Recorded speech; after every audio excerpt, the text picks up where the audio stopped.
Wajid. We've known each other for a very short time, very long time since we were quite small children. So, Can you get the mic issue?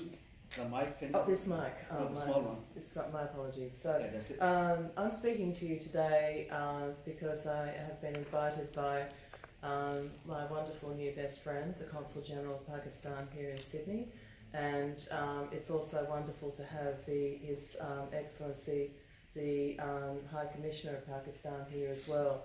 I've been very fortunate through my colleague Adnan Bhatti from the Sydney University also to learn something of Pakistan in the last few years as we've been working together. He is Indigenous Saraiki. Indeed, we began our friendship as well as our working relationship having a funny discussion about how I'm Indigenous and therefore I am a black fella, and he is actually technically what we would call in Australia as an Aboriginal person a white fella, which is someone who's come into this country from somewhere else. But then he said to me, well, actually I'm Indigenous also, and that piqued my interest, of course, and he said, I'm Indigenous Saraiki. And so it began the conversation, and we've now also published together, comparing, if you like, the situations of our languages. My people are the Ngarigu people of the Snowy Mountains of southeastern Australia. We were only ever, my clan group, were only ever about 40 people. I believe me, I can sympathise with the people of Kashmir.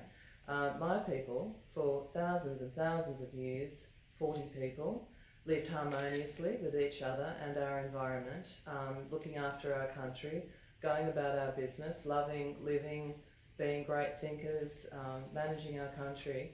And then the British invaded in 1788, invaded Australia, and everything changed.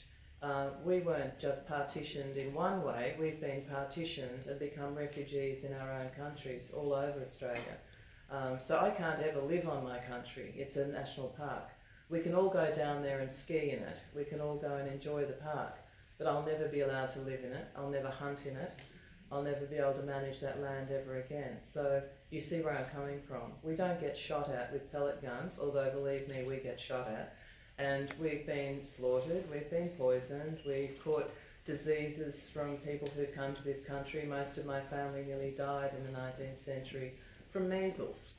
I wouldn't be here except that my great-great-grandmother's sister looked after her when she had measles. So human rights abuses, as we just heard from David Shoebridge, it was wonderful to hear him start off and acknowledging the Gadigal people of the land that we're on here now as the traditional owners. We say owners, he did say custodians, but we still think of ourselves as sovereign people. So, this is the situation that I think Kashmir finds itself in, where there are people who are unable to have agency in their own country, and it is their country.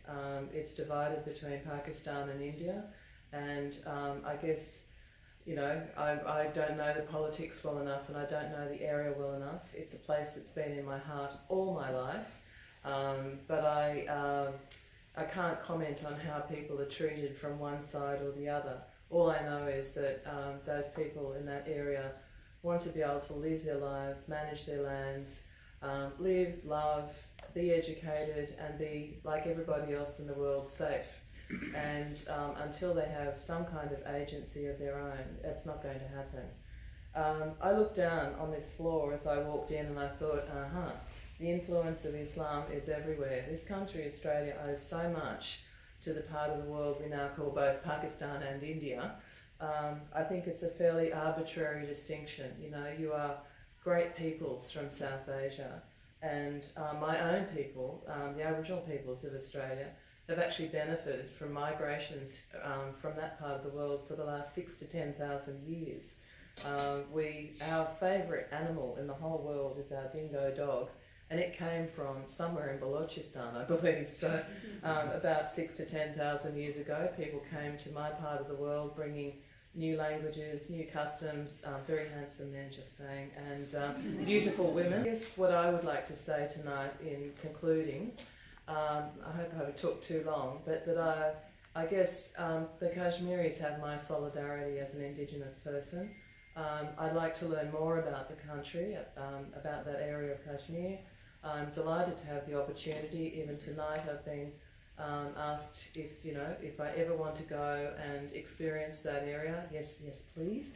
I can do that, and as a scholar at the University of Sydney, I'd like to use my influence to make sure that this is one of the areas that we consider in our future research. I am a research director, and that's what we need, is more research about the whole part of your world, but Kashmir in particular, as it's a theme tonight. Thank you very much.